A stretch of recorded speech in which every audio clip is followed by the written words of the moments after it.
Friends, तुम्ही तर याच्या अगोदरचा व्हिडिओ बघितलेला की वर्कआउटच्या अगोदर 1 तास अगोदर काय खायचं, पण भरपूर फॅट लॉस करतात.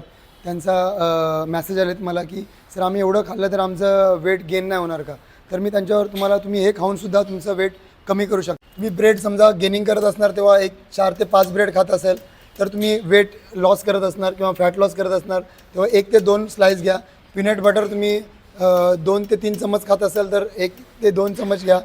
ऑमलेट, व्हाईट ऑमलेट खाऊ शकता तुम्ही. इडली समजा 4 इडली खात असणार, 5 इडली खाणार गेनिंगसाठी, तर तुम्ही 2 इडली खाऊ शकता.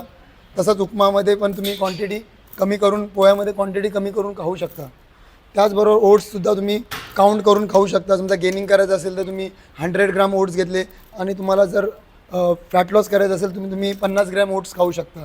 त्याचबरोबर फ्रूट्स तुम्ही बनानाच्या ऐवजी ॲपल खाऊ शकता. आणि बटाटे हे सुद्धा तुम्ही समजा गेनिंग करत असणार तेव्हा 2 ते 3 बटाटे किंवा 100 ते 150 ग्रॅम खात असणार तर तुम्ही फॅट लॉस करताना 50 ते 60 ग्राम खाऊ शकता रताळे आणि बटाटे. त्याचबरोबर चपाती, भाकरी, तर तुम्ही चपातीच्या ऐवजी फॅट लॉस करत असणार तेव्हा भाकरी घेऊ शकता. पीनट बटरच्या ऐवजी तुम्ही ऑमलेट किंवा तुम्ही पालेभाजी याच्याबरोबर तुम्ही तुमचं प्री वर्कआउट मील घेऊ शकता. तर तुम्ही हे खाऊनसुद्धा तुम्ही फॅट लॉस करू शकता. फक्त तुम्हाला तुमचा जे क्वांटिटी आहे ती कमी करावी लागेल. Thank you so much.